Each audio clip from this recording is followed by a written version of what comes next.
Welcome ladies and gentlemen, Iceblade here for another YouTube video. Today we're doing one of my favorite things, which is biltong. Now if you don't know what that is and that sounds weird to you, it basically means you don't live in my country, because biltong is South African. It has been in our heritage for 400 years plus. It actually started with the Khoisan people, or the Khoi, where that was a method of preserving their meat, where they would put a lot of salt on the meat or the game that they got, and that made the meat last longer, because I mean there was no cooler boxes or fridges or anything like that.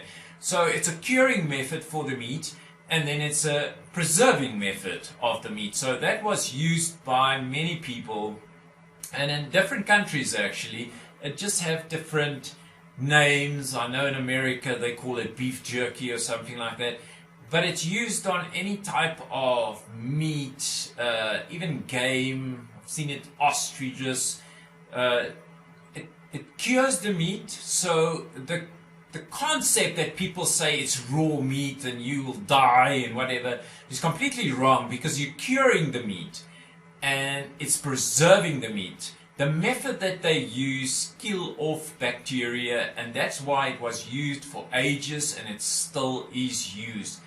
People just add different spices or different tastes they like, and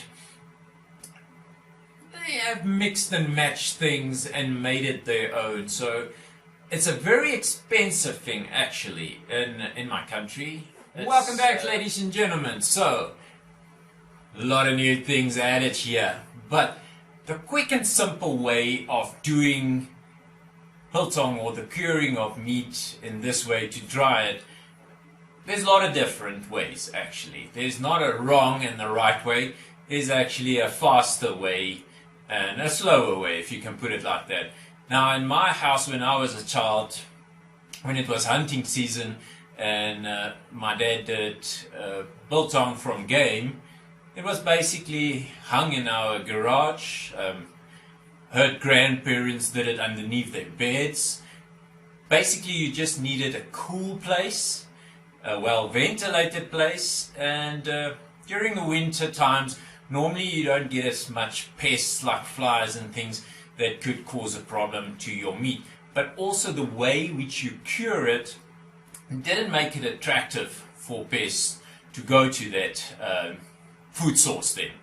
But in modern living and smaller houses, and people don't have big garages to set out, but I know still hunters, they do it. You just put like wires at the top of your roof, and you don't leave your car underneath it or something like that for it to drip on it. Inside of homes, or the way I do it is inside of my home, is different methods that you can use that makes it a controlled environment. And it's just using a plastic container, different sizes, it doesn't matter, there's no wrong or right container. I actually have one like this, which is one that my friend used, and it was brilliant.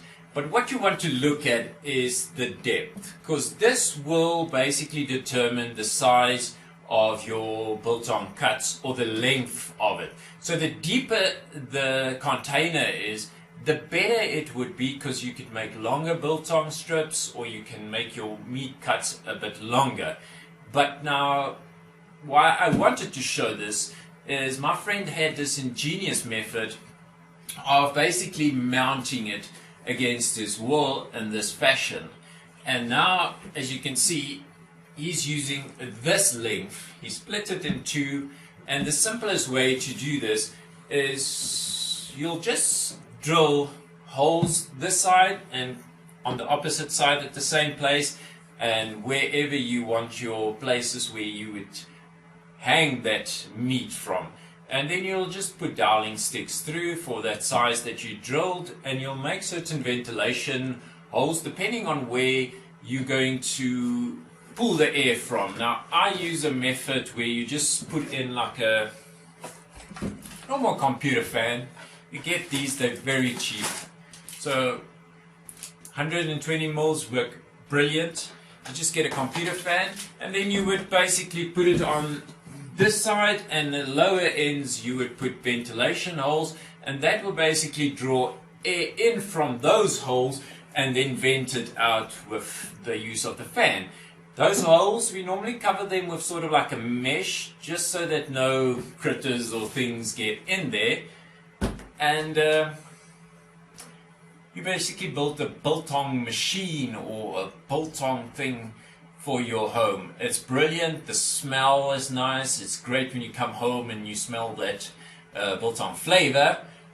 I'm using the other method, or basically you can use both, like this one, is where you would have a light fixture at the bottom or the top. Now the light fixture works on a system where the light bulb creates heat. Heat pushes the air when it gets heated up and it extracts moisture. So the light, in my setup, I also use a computer fan. I just serviced it, and you put in a light fixture, so I can use both methods. That's why I said there's no wrong or right one. There's a faster or slower method. The hanging in the natural way takes much longer. I would say like a week at the fastest, depending on what airflow you have there. And then inside the container with just a fan, 3 days to 4 days, you can basically have your first bite of it. With a light fixture drying out the air and a fan creating airflow, it's basically 2 to 3 days and you're good to go. So depending on what you use, I have a pre-built kit that you basically buy as well. I just got this for Father's Day a couple of years back, and well, it's a present and I use it. So if it wasn't for the Father's Day gift, I would also just use a container. It comes down to the same thing. It's actually cheaper to just build your own, and then you can determine, this is a determined size already, but I mean, you can go to a plastic store and buy a container the size you want.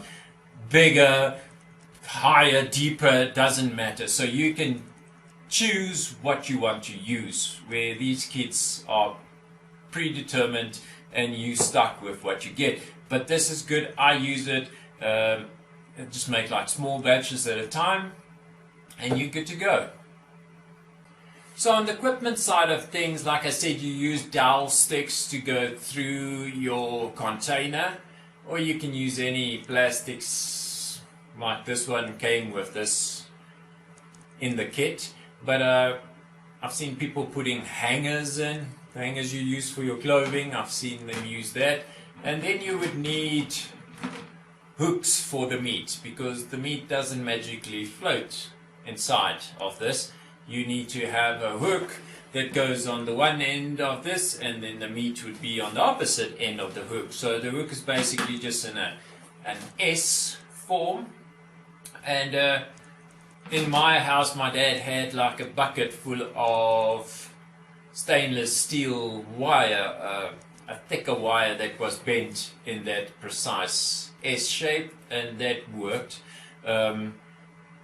For home use, if you can't get these you actually buy in stores, or even at the places you buy the Biltong Spice from, they normally have bags of those. If you can't get them, what I found works brilliantly is coated paper clips, because the metal that you use to put through the meat can actually also impart a taste on that meat.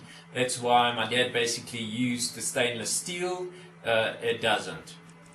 But if you use paper clips, just the normal copper ones, that would leave like a color on the meat and also impart taste on the biltong at that section where the clip went through. So the plastic coated paper clips easily just bend up in that shape normally. If you just twist it open like this and not do like a weird move, you just open it, it will already have that S move, and it's plastic coated, so it doesn't impart taste on your meat, and it's cheap.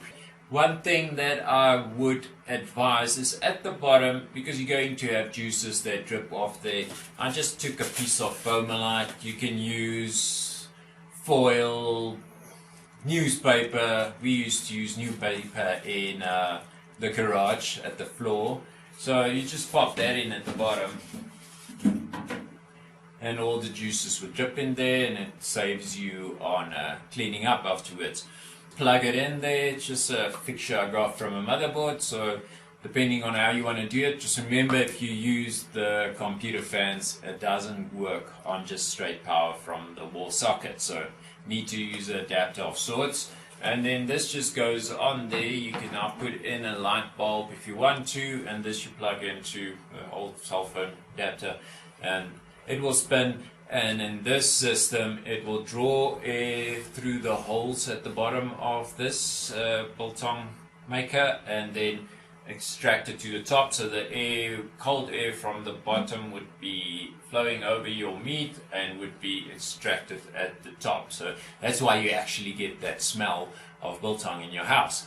So very easy. It's not a issue. You can either buy these, or if you need more space, because like I said, space is kind of limited in this, but you can also use this for drying fruits or anything that you need drying. Same with the ones that you build from the containers. You can also dry your fruits and stuff in there. Very handy to have, actually. And then we're going to get into the meat part of things.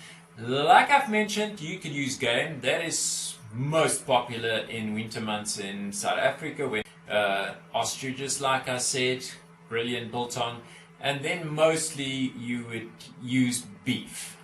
Beef is the one I'm going to use, and it is most popular actually right through the year in South Africa. So the one I use, and it works brilliantly, is silverside. Now silverside is more to the back, so it always have like a thin layer of fat, or it looks silver. If you buy a bulk of it, it kind of has this silver side to it, and that's where they got the name silverside. But that is a brilliant cut of meat to use for curing and drying in this method. So I'm going to use silverside.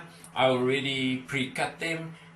It's easy to cut them. What I like to do is just get the grain of the meat, and then you cut with the grain of the meat. That just makes it nicer when you eat it. And I like to have long slices, because this is a deep, I have depth here, so I can use long slices. And with this type of setup, you can basically do it right through the year. If you use beef right through the year, it's not an issue, because the fan actually keeps it cold. And then if you use the light bulb fixture, it dries out the meat faster. But the curing method is what's key here. So what would you use to cure meat is an acid base and salt. So my acid base of choice would be red grape vinegar. I've seen people using balsamic vinegar. It's your choice. It just needs to be an acid base, because that basically on contact kills off any bacteria on the meat. And you would leave that in that vinegar for at least an hour. I prefer 3 to 4 hours actually. You just leave it in there for 2 hours. You would take out your meat and then just tap it dry with paper towel, because otherwise you'll get that very vinegar taste in the meat. So that vinegar bath now is all bacteria is dead. Now the salt or the spices that you add to the meat is basically what's preserving it. And the one spice that we use is coriander.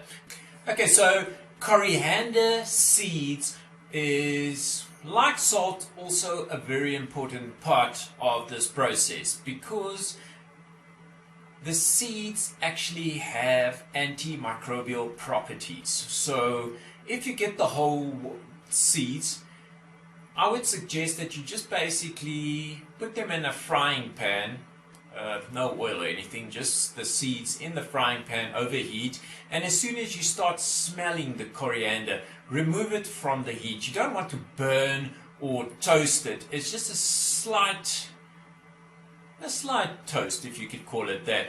But as soon as you start smelling them, just remove them from heat, leave them in the pan, just move them around, and then that you can put into your grinder, whatever you use to grind up peppercorns and then the coriander seeds. So the way I have been taught is, I've seen recipes where there's specific grams of this and whatever. So the way I've been taught was a third of it. So you use a third of salt, a third of black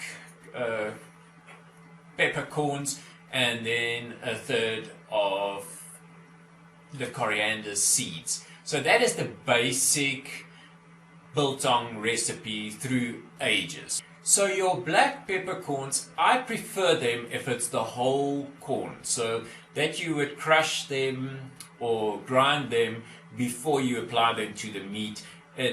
Although it's not a fresh product, but it's like it has a fresher taste, and it does make a huge difference. So the coriander seeds and the black peppercorns, I would say crush or mill them before applying them to your meat.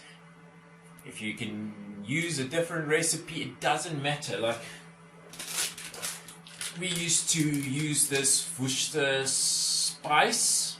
I've also seen people using the Worcester sauce in the preparation. When they add the grape vinegar, then they would also add some Worcester sauce in there, and that will also give it a nice taste, because that will go into the meat. And Worcester sauce itself it has meat tenderizing properties, so I wouldn't use too much of it, but it does give a nice taste, and it is salty.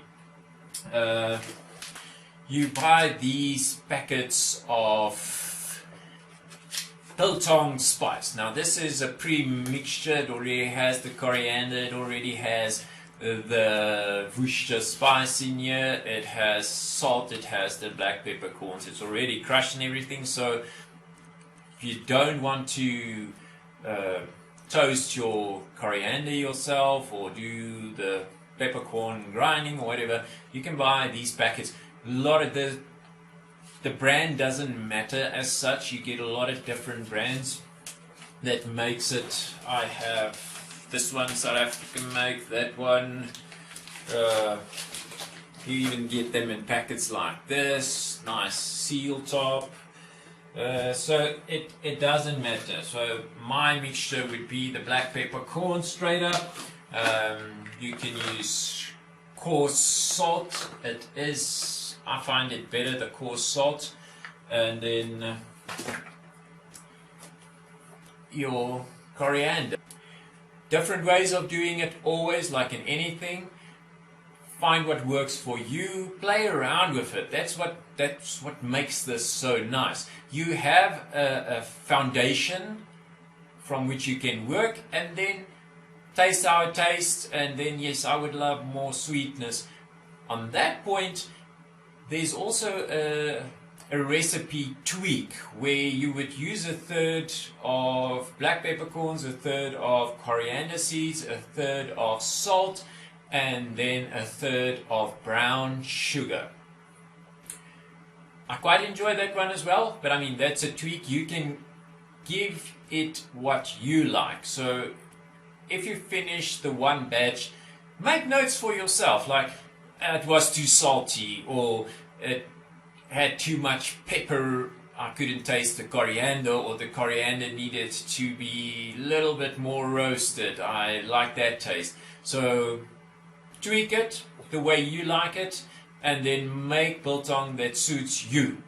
This is what it's all about. I mean, you don't have to eat something that tastes nice for someone else. Make something that tastes nice for you. So the basis is set there. I'm going to use one of these pre-made spice baggies.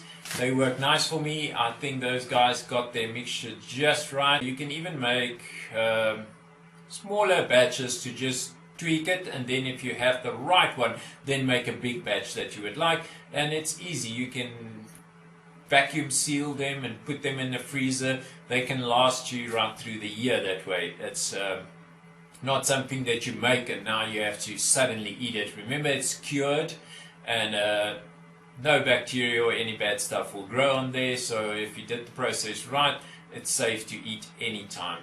It's just that if you make huge batches, I would say you could freeze them, or you have to start handing out to friends and family members. They would actually like that. So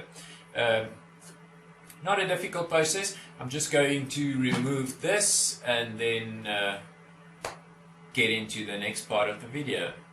The hangers, actually, I found that people that make chili bites use the plastic coat as hangers as well, and just hang the chili bites over the bottom section of that and then hang them in their container of choice. Easy way to make them as well. So there's always other options. Play around, see what fits you. These are just ideas, and what I use is not what you use. If you like what I use, I'll put a link up for it. And if you want more help on the building of the containers, you can also hook me up in the comments. I'll explain to you. It's very easy. We did one for my buddy in like half an hour flat with all the things, and it was plugged in and it worked. So it is not a weak project or something. It's a quick and easy project, and the holes, you cover that up with mesh. Okay, now we get to the hands-on part of the biltong making process. This is actually where the hat comes from. People that have watched my home brewing videos know that this is basically my hair net, because you do lose hair. Scientists say like 50 to 100 a day. I don't like my hair inside of my biltong, so this is my hair net now, basically. Like a sharp knife, you know, you need a sharp knife. You don't want to be pulling on the meat and tearing it. It looks like an animal killed it. So a longer blade actually works nicer, very sharp, and you do nice cuts. Like I said, look at the grain of the meat. You don't have to do that. That's just the way I like to do it. Look at the grain and go with the grain. Cut nice chunky pieces. I like to get it about that size. It's like a thumb. If people measure it, probably like a centimeter or so. For me, I just check my thumb size and try to use that as a measuring tool while cutting my meat. So I get a little nice long strips. So this is where it comes in. My container is long, so I like to keep my meat strips long. So if you have a container size that is not as lengthy as mine, then you would basically have to cut your meat in two. But I like it that size. I like to have it uniform. And now it's to the second part where there's a debate. I like to basically drown the meat in red vinegar because I need everything to be dead. I am curing the meat, so I add a lot. The opposite spectrum of people say you just need to sprinkle vinegar on the surface of the meat and then turn it around, sprinkle vinegar on the opposite surface of that meat, and then you can apply your spice, leave it for 3 to 4 hours, and then hang it up to dry. My process is basically I drown it so everything will die and it will cure the meat. Then I will remove the vinegar from my meat, tap it dry with a paper cloth, and then put my spices on, and I like to leave it overnight in the container. So that is it's my preference. Not saying that is the way you should go. The normal people sprinkle, leave for 3 to 4 hours, hang it on, and that is also the way the butchery does it. So they need to get their product out fast, like I said. So for me, I have time. I'm doing it for me, and I found a way that works for me, that tastes good for me. So I drown it in vinegar, leave it like that for like 2 hours, maximum 4. If you're rushed, I would go with an hour at least. Then remove the vinegar, tap dry, spice, leave it overnight, and then the next morning I would basically hang it up to dry, and then the process will go on to 3 or 4 days, and I have my biltong. Works for me. So my method, you're going to use a lot of this spirit vinegar, but yeah, I don't want boogies on my meat, so I just like drown it, give it a nice bath, and that actually coats it. My one friend, when he does this, he puts it in those meat casserole type dishes, but it has a lid on top, and then he puts the vinegar in there, and every time he moves past there, he just flips it upside down, goes along his business. Next time he passes, flips it back, and he does that for about 2 hours as well. So with mine, you can cover it. Most people would say cover it, but I don't know anything that would like to go into this vinegar bath. So if the meat had a choice, I suppose they would also get out. So I'm just going to lightly cover it with a cloth so that particles or stuff out of the air don't fall in. But then I would also turn the meat on its backside to stay in that vinegar bath, and we're basically starting the curing process of our biltong. A few moments later. Okay, welcome back. Meat has been in the vinegar solution for about 2 hours now. I feel that is enough. You could see the meat also kind of changes, because I mean that is now curing the meat, and you can basically dump the excess vinegar because you don't want to keep it in the vinegar too long. Like I said, the meat could absorb most of those tasters. So I'm just going to get off some of this vinegar. I'm not saving it because this is now blood and meat sauces and what have you, but it's just to get it out of the container my meat is in. I'll get rid of that. Okay, so now with the vinegar gone, I think we can just like get a paper towel. Just going to lightly add the excess vinegar off, just on the other side as well.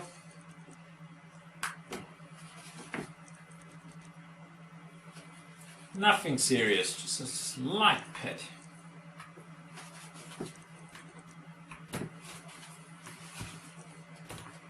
Go.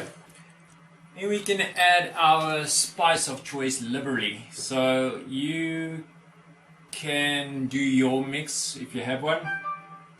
What I would advise is salt definitely, and coriander definitely. The coriander just for the antimicrobial properties it has, and then you can play around with it.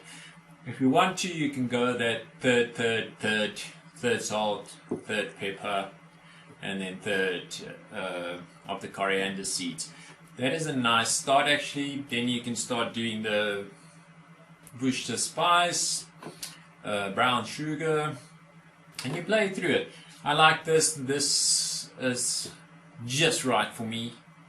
Never had a bad one with this one. So, like I said, liberally, you can just spread it out of the packet, or some just spread it in their hand and then just throw it over. But the packet is a nice pouring tool as well, and you don't have to be scared of it. You can pop it on.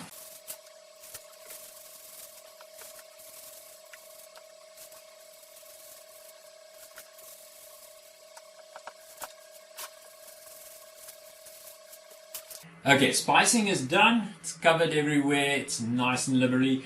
So I would leave this for at least 4 hours now. You could turn it around at halfway mark, but for me, I'm just going to leave this like this overnight. Next morning, I'll do the hook and put it up. If you do the coarse salt though, I would suggest actually before you hang it, like with the vinegar where we dabbed it with the paper towel, just remove some of the excess coarse salt. Welcome back everybody. So next day our meat is ready. I don't know if you could see this. I'll try to get a close-up with my cell phone, but there's a lot of liquid in there. Remember, we drained all the liquid. So what happened here is the salt in our spices actually draws out some of the moisture in the meat. It's part of the curing process. Okay guys, so this is the close-up as promised, and as you can see we have a lot of juices, and that is why I said it's important to let it stand with the spice so that the salt goes to work on the meat, and basically you don't have this liquid to deal with now. It would be easier for the meat to dry out naturally, so good thing to just let it stand, longer the better. Well, so that's why I said leave a tray or something, or newspaper if you don't do this method and just do the open air method, because it will still release some moisture that's in the meat, and yeah, that drips everywhere. So now all we basically do is you take your hooks and you hook it into some meat, bro. So these are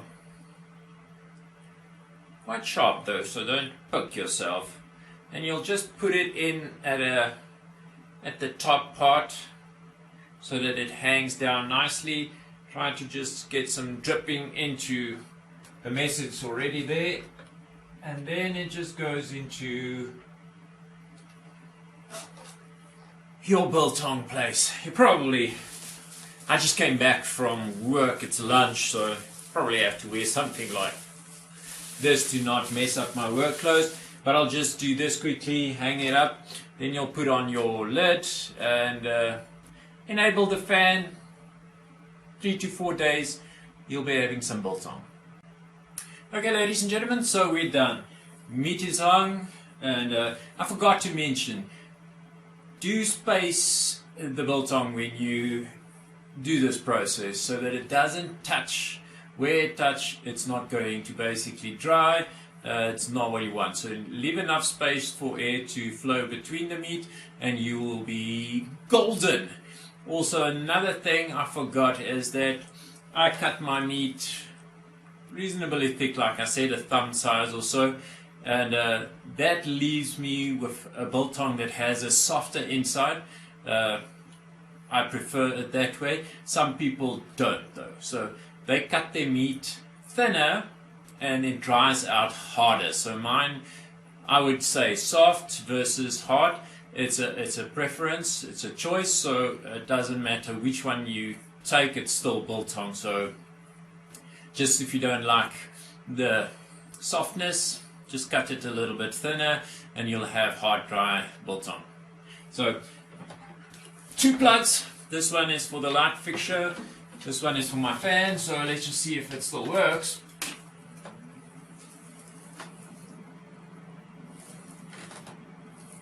Ah, love the smell of biltong.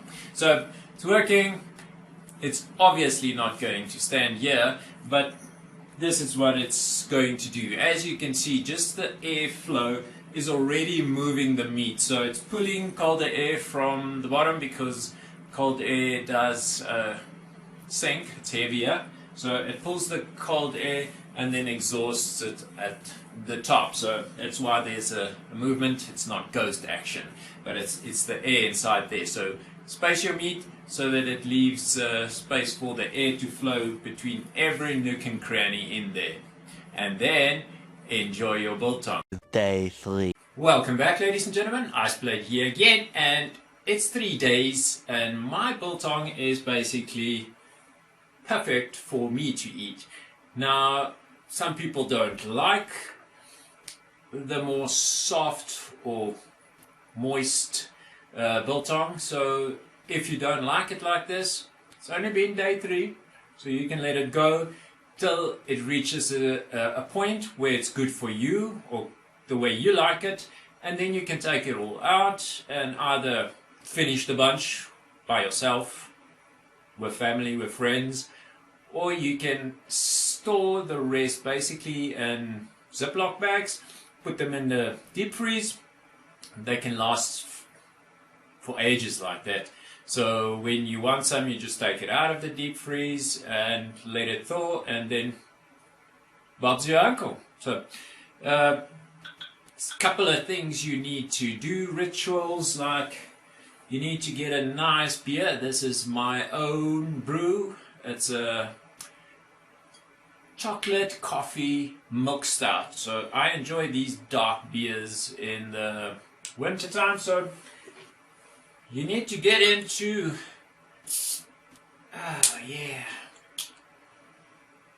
get that one off, and then we can see how it went.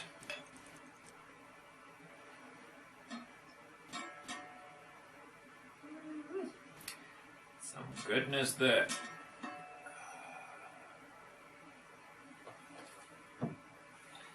Old Biltong. Okay, so you go with the craft beer. Cheers on that one.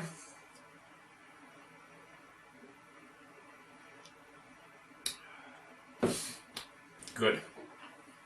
And then you need like a sharp knife.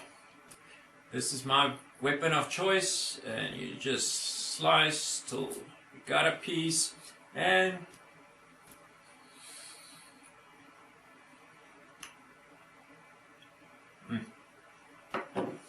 so good. The other thing that we normally do, if we're in a rush to have a biltong, is you get like this is like an antique thing I just did a DIY project on, made it look nice again, but it still works. So it's very fast. You can actually set the width of the biltong you want. It's currently set actually because it can slice bread as well at great slice thickness. So, but these are nice chunky bits, and you can then have that with your beer. What else do you want?